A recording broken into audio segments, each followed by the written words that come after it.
Alors ici, on demande soit le déterminant, 1, 1, 1, ABC, A4, B4, C4. On demande sans calculer le déterminant de manière habituelle, mais en utilisant les polynômes décomposés le en facteurs. Bon, alors, vous voyez que on a AB, enfin ABC. On a ABC, donc c'est un polynôme voilà, à plusieurs indéterminés. Voilà.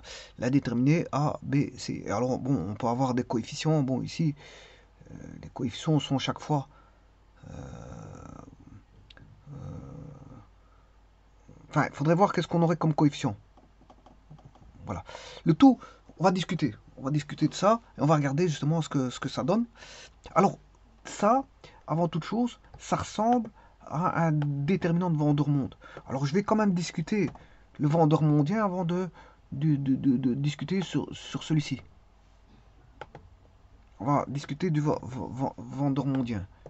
Alors, pour avoir le Vandermondien, c'est pas exposant 4 ici, mais c'est exposant 2.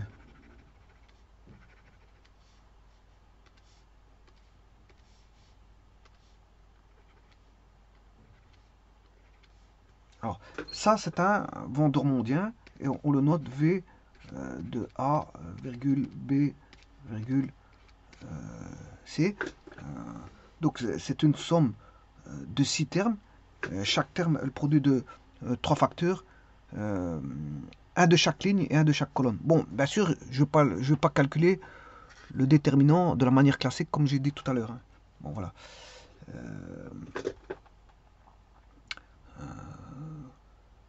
Donc, le degré global, ici, vous voyez que c'est 3. Si je multiplie comme ceci, on a 3, comme ça fait 3, etc. Bon, le degré, on a un degré 3. On sait bien que le degré du Vandermondien ici, degré 3. Donc, il est homogène. Il sera toujours de degré 3 partout. Alors, il est homogène. Alors, je vous rappelle l'homogénéité. Donc, quand on a un polynôme, par exemple, si je prends x, alpha, y, exposant bêta, z, gamma avec un coefficient, des coefficients ak, donc c'est une somme d'expressions de la forme comme ceci, qu'on note généralement P de x, y, z, donc c'est une somme comme ceci, hein, avec les AK sur les coefficients, x, y, z les a déterminés, mais on parlera d'homogénéité, on dira P de x, y est homogène de degré n, on les a déterminés x, y, z, c'est seulement si ben, on a P kx, ky, kz est égal à k exposant n P de x, y, z. Donc c'est-à-dire si on sait sortir le même degré pour tous les termes. Par exemple, si vous avez x carré y moins 2z y carré plus 4x z y, voilà, le degré ici, l'homogène de degré 3. 2 plus 1, ça fait 3. 1 plus 2, ça fait 3. 1 plus 1 plus 1, ça fait 3. Donc là, il est homogène de... Il y a du degré 3 partout, si vous voulez. Voilà. En fait, c'est comme si vous avez une dimension, la même dimension. Si par exemple x est en mètres, là vous avez des mètres carrés fois y est en mètres, des mètres carrés fois des mètres, ça mètres cubes. Voilà. Là, on aurait des mètres exposant 1, des mètres au carré, etc. Mètres fois des mètres fois des mètres, on aurait toujours des mètres cubes comme dimension. Voilà, c'est ça, ça c'est l'homogénéité. Et donc ici, on a l'homogénéité partout, on a du degré 2 partout. Degré 3 partout. Donc il est homogène de degré 3. Il suffit d'en prendre un, hein, multiplié par celui-ci, vous allez avoir BC carré. Si je prends celui-ci, vous allez avoir moins A carré B. Donc vous voyez qu'on a 1, 1, donc il est de degré 3.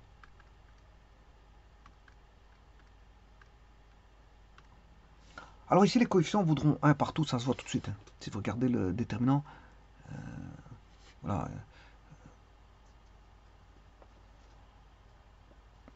Alors maintenant, donc j'ai dit qu'il est homogène de degré 3. et il est antisymétrique. C'est-à-dire que si vous prenez V de BAC, ben, c'est moins V de ABC. C'est la même chose, mais avec un moins. C'est normal parce que vous allez permuter des colonnes. Si vous me permettez des colonnes, ici on a permuté Vandermondien de ABC, c'est celui-ci. Donc de ABC, il est là. Si je fais BAC,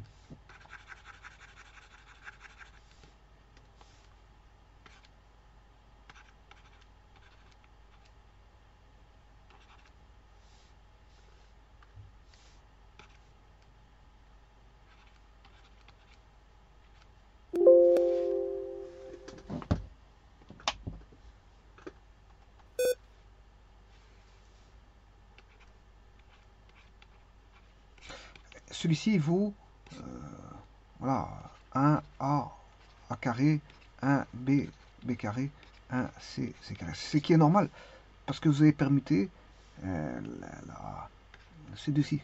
On a une permutation. Donc un moins apparaît, donc il est antisymétrique. Il n'est pas égal. Il est égal à un signe près, on va dire.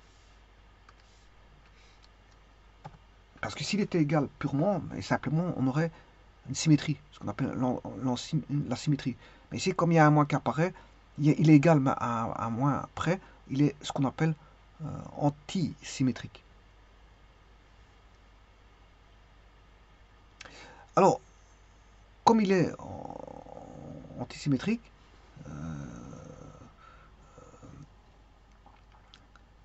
on peut dire qu'il est divisible par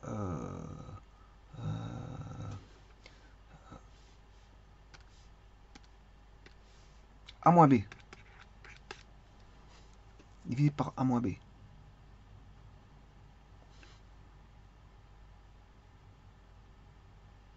Puisque je viens de dire que Vandermondien de A, B, C est égal au Vandermondien de A, B, BAC.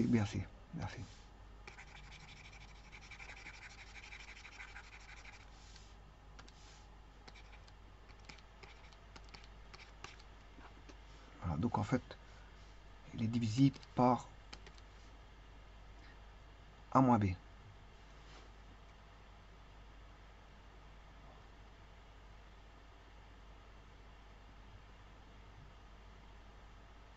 Alors, il est aussi divisible par B moins C.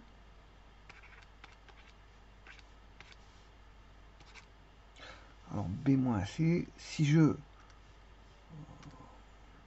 Ici, j'ai pris le A, j'ai permuté le A et le B. Si je permets le B et le C, il est aussi antisymétrique.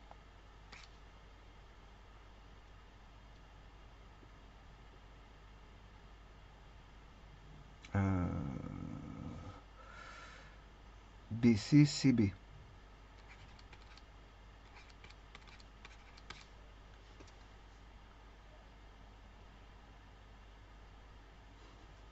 Permettre le B et le C. Et donc, le Vandermondien de A, B, C est aussi l'antisymétrique de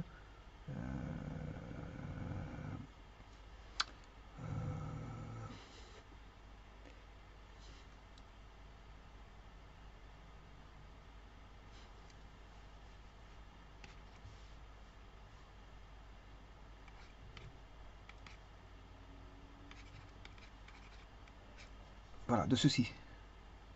J'ai permuté le A et le C. Le A et le C. On aura A moins C. Voilà, donc il est divisible par A moins B, parce que du fait de la propriété de l'antisymétrie, ben, il est divisible par A moins B, B moins C et A moins C.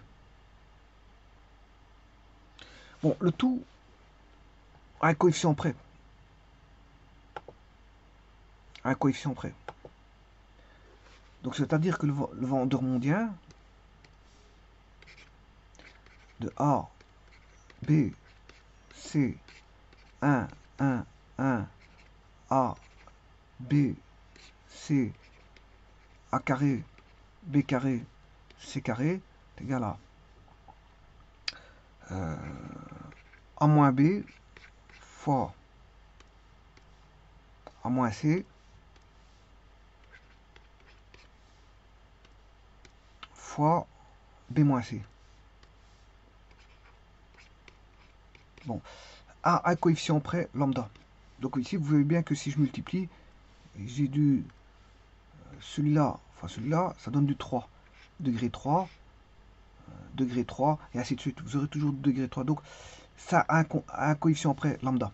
Bon, mais ce lambda, je peux le trouver facilement en prenant une valeur. Par exemple, voilà, si je prends 0, 1, 2, 1, 1, 1, en A, 0, 1, 1 au carré, 1, 2, 2 au carré, 4.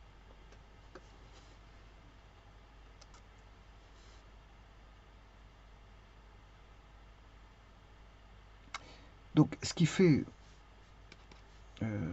A moins B, attention que le A, il est là.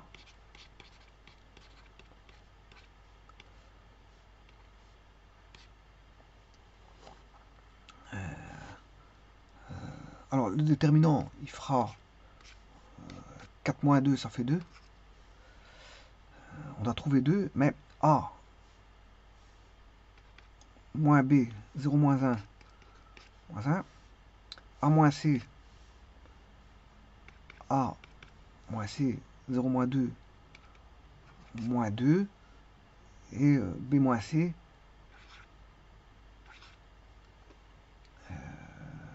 B moins C, A moins 2, moins 1. Fois lambda, qui doit être égal à moins 2. Donc, ce qui fait moins lambda égale moins 2, lambda égale 2, et on a la constante. Attention qu'ici, ça fait 2. Moins 2 lambda, 2 lambda.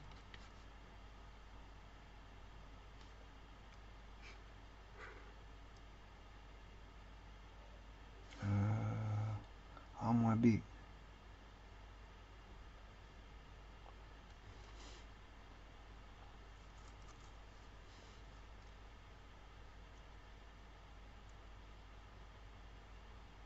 Je ne sais pas pourquoi j'ai mis 2 ici. Parce que déterminant, il vaut 2. Donc lambda vaut moins 1.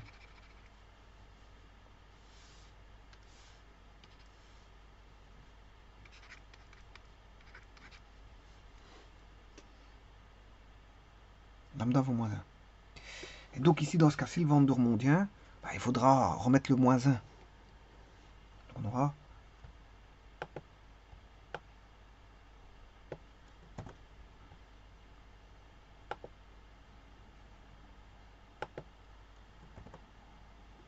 lambda valant moins 1.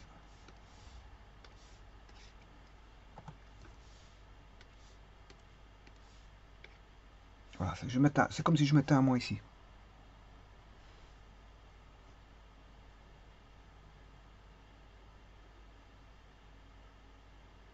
Voilà. Donc je peux aussi écrire, bon, je veux en opposer 2. Si j'en oppose 2, par exemple, B moins A, et c'est moins A. Voilà, bon, j'en ai opposé 2, c'est comme si j'avais rien fait. Là, je peux mettre mon moins. Là, c'est B moins C. Mais maintenant, le moins là, je peux faire opposer C moins B. Voilà. Voilà que vaut vendeur mondien de A, B, C. Alors maintenant, je vais faire la même chose pour non plus le vendeur mondien, mais la technique va être la même ici, pour ça. Alors, prenons cette matrice.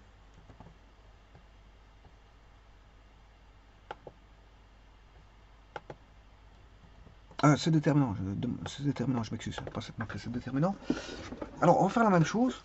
Alors, ici, qu'est-ce qu'on peut constater? Bah, qu'il est de degré 5, il est de degré 5 et il est homogène.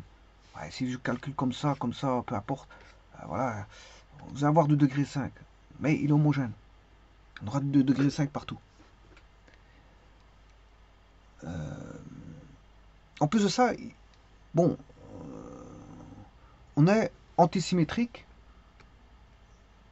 Celui-ci, je peux l'appeler, je ne vais pas l'appeler vendeur-mondien, mais je vais l'appeler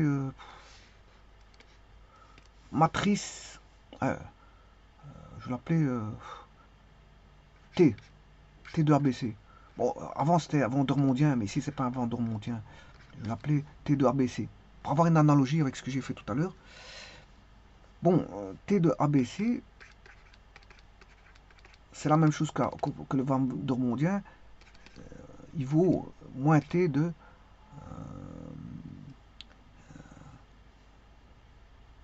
B A C, donc il est antisymétrique. On peut échanger, si vous voulez, le A devient B et le B devient A. On peut les échanger. Voilà. Ça, c'est une chose. Donc il est antisymétrique en AB. Antisymétrique en B. Bon. Alors, je peux dire la même chose pour T de ABC est égal à moins T de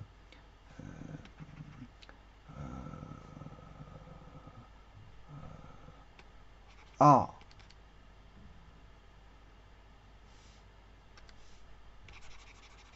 C B A antisymétrique en AC. T de A B C, parce qu'on inverse qu'une colonne. C'est pour ça qu'apparaît un moins. Moins T de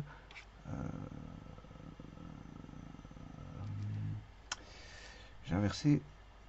Si il sera antisymétrique, j'ai fait AB. C'est une permutation circulaire. AB, AC. Et bien sûr, il reste BC. BC.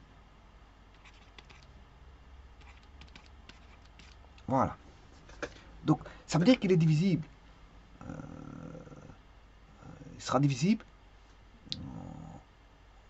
comme l'était le vendeur mondien. Voilà, on aura A moins B, A moins C, B moins C. A moins B, la même chose. Mais il est de degré 5. Donc on aura A moins B. T de A, B, C vaut A moins B, antisymétrique. Donc divisible par A moins B, par A moins C, et par B moins C. Bon. Alors si je fais ça, vous savez très bien que j'ai un degré 3. C'est un degré 3. Il est homogène de degré 3. Donc il faudrait rajouter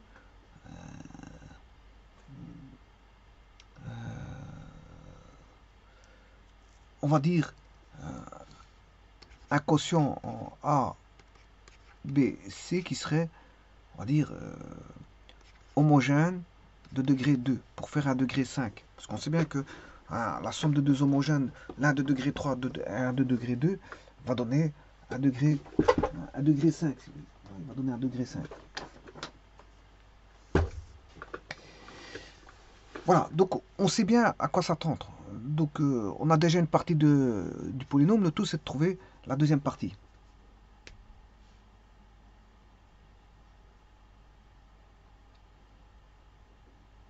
Alors, la division, elle est simple à démontrer. Hein. Voilà.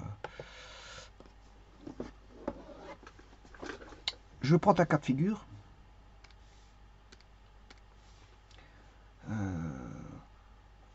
Le polynôme, je ne sais plus comment je l'appelais.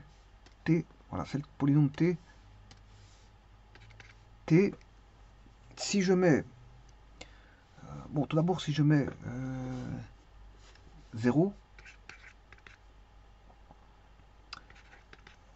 BC, il va rester 1, 1, 1, 0, 0 exposant 4, B exposant 4, C exposant 4, et il va rester BC, B4, C4.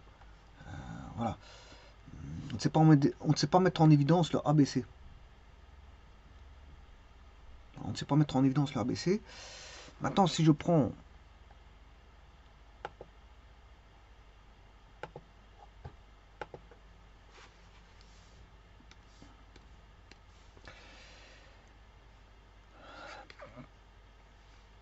le polynôme qui est T, je prends B, C, 1, B4, 1, C, 1, B4, 1, C, C4, on a deux colonnes identiques, ça fait 0. Donc là, on peut dire que, bon, A moins B divise T.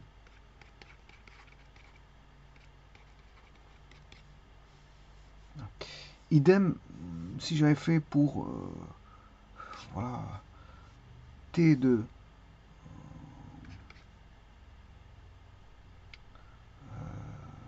là j'ai remplacé le A par B, A par B,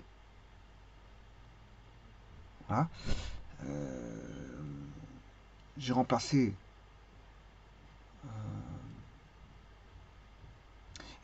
le A par B, j'ai pas besoin de faire le reste, parce qu'on sait bien qu'il y a de l'antisymétrie. On sait bien qu'il y a de l'antisymétrie. J'en divise 1, c'est suffisant. Le restant, on sait bien qu'il y a de l'antisymétrie, donc on aura, comme je l'ai dit tout à l'heure, on sait bien que celui-ci divise, mais j'ai pas besoin de démontrer pour les autres. On aura à chaque fois deux colonnes identiques. Alors, si vous permettez, et que vous remplacez l'un par quelque chose, vous aurez toujours, voilà, donc A moins B divise T. Alors, j'ai pas besoin de dire, comme je viens de vous dire, de faire A moins C. On sait bien qu'il va diviser T par antisymétrie. Mais si maintenant, si vous voulez vérifier, vous mettez pour le A 1 C C4, 1 B B4, 1 C C4, deux colonnes identiques, ça fait 0. Et idem pour B-C. Si vous remplacez le B par C, vous aurez aussi une division, divise T. Mais de toute façon, on le sait par antisymétrie, parce que voilà, on a une propriété d'antisymétrie. Voilà, donc on sait bien que dès le moment où il y en a un qui divise, ben, par antisymétrie, voilà, ils vont diviser tous. Et donc, on aurait deux colonnes identiques ici aussi. Si je remplace voilà, les valeurs de B dans C, on aura deux colonnes identiques, ça fera 0. Donc, ici, on a bien la division que je vous ai dit tout à l'heure. A moins B, A moins C, B moins C. Voilà. Maintenant, il ne reste plus qu'à trouver non plus un lambda comme dans tout à l'heure, parce que tout à l'heure, ben, j'avais degré 3. Tout a été trouvé. Voilà, ici c'était de degré 3. J'avais déjà sachant que le vendeur mondial était Paris. Ben voilà, on avait découvert que c'était un degré 3. Ben, si je multiplie ici, c'est du degré 3. Donc si c'est du degré 3, ben, ça a un coefficient près. Mais ici, c'est pas la même chose. Ici, c'est un degré 5. Ceci est de degré 5. Voilà. Si vous multipliez par quoi il divise, ben, vous avez du degré 3. Il faut que je le trouve. C'est pas celui-là. Voilà. Voilà, ici, vous avez du degré 3. Et voilà, il faut rajouter un degré 2. Mais attention qu'il est homogène. Il est homogène. À des coefficients près aussi. Donc, par exemple, on va écrire A moins B, A moins C, T, A moins B, A moins C, B B moins C fois, voilà, un polynôme de degré 2, homogène, en ABC. C'est-à-dire à des coefficients près. C'est-à-dire, j'aurai alpha A carré plus bêta B carré plus... non, le alpha sera le même partout. Pour les carrés ici, alpha A carré, là, plus alpha C carré, plus bêta AB, plus bêta AC, plus bêta BC. Voilà. Là, on a tout. Et maintenant, le tout, il faut rechercher alpha bêta.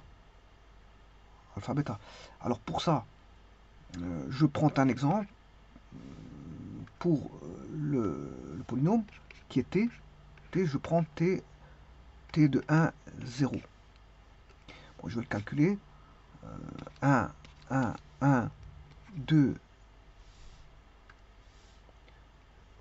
2, 1, 0. 2 exposant 4, 16. 1 exposant 4, 1. Et 0 exposant 4, 0.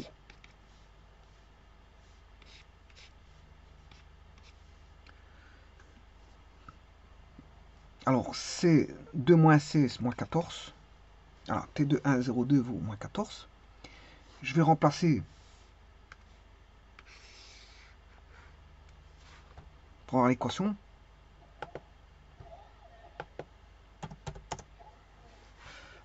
Alors, A, c'est 2. 2 moins 1. A, 2 moins C. B, 1 moins C. Alpha A carré, 2 au carré, 4 plus A au carré, 1 plus 0 carré, 0. Plus bêta, AC, A fois C. Donc le A, je rappelle que ça c'est A, B, C. A fois B, 2. A fois C, ça fait 0. Et B fois C, ça fait 0. Et ça doit être égal à moins 14. Je peux trouver, voilà. J'aurai une équation qui sera 2 moins 1, 1. 2 moins 0, 2. 1 moins 0, 1. 5 alpha plus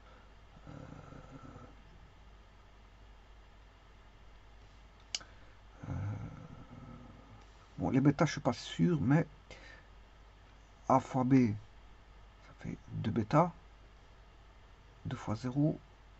Oui, je sais pas pourquoi j'ai marqué. 2 fois 0, ça fait 0. Et 1 fois 0, ça fait 0. Il restera plus qu'un bêta. Voilà, ce qui fait 2 bêta. Égale moins 14. Moins 14. Donc on aura 5 alpha plus 2 bêta égale moins 14 divisé par 2. Ce qui fait moins 7. Voilà. J'ai une équation. J'ai une première équation. Et je vais reprendre une valeur pour trouver alpha bêta parce qu'il faut deux équations.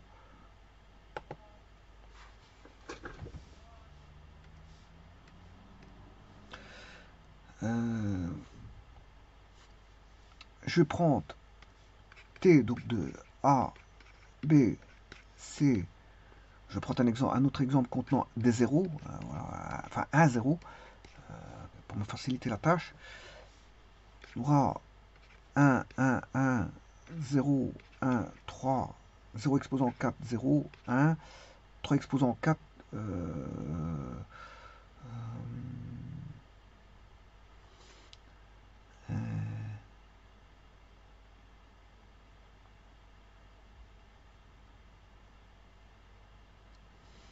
3 fois 3, 9, 3 fois 3, 9, 81.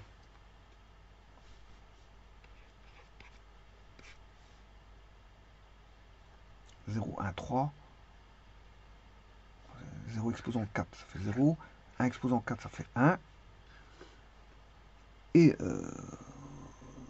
3 exposants 4, ça fait bien 81. Voilà. Bon, on calcule ceci. 81 moins 3.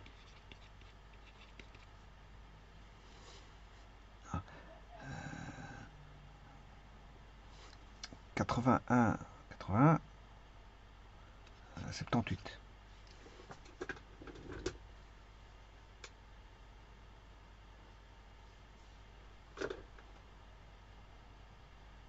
Ça fait 78. Donc, je vais réécrire la même chose qu'ici. Chercher le polynôme.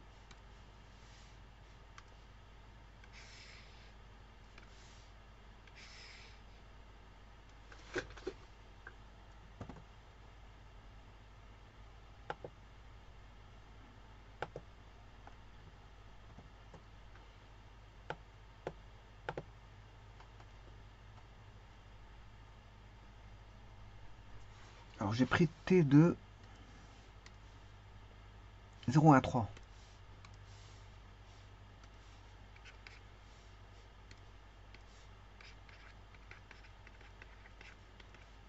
Alors, A moins B, A moins B, A moins C, B moins C, alpha 0 carré, 0. B au carré 1, alpha plus 9 alpha plus A vaut 0, A ici vaut 0 aussi, il va rester bêta BC une fois 3, 3, 3 bêta égale 79. 0 moins 1, moins 1, fois moins 3, fois moins 2, 11 alpha, plus 3 bêta, égale 79. 10 alpha. 9 plus 1, ça fait 10. Plus 3 bêta, 79. Alors, là on a moins 6.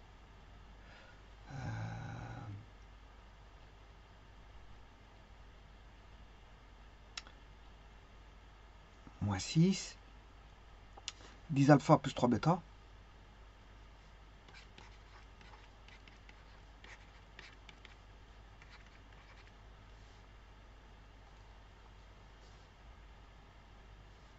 Alors, 79.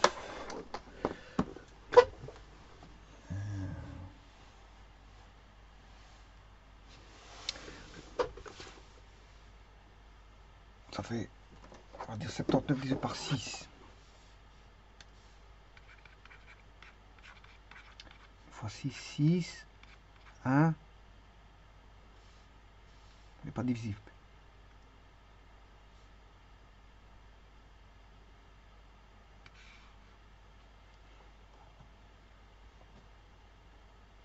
C'est 79.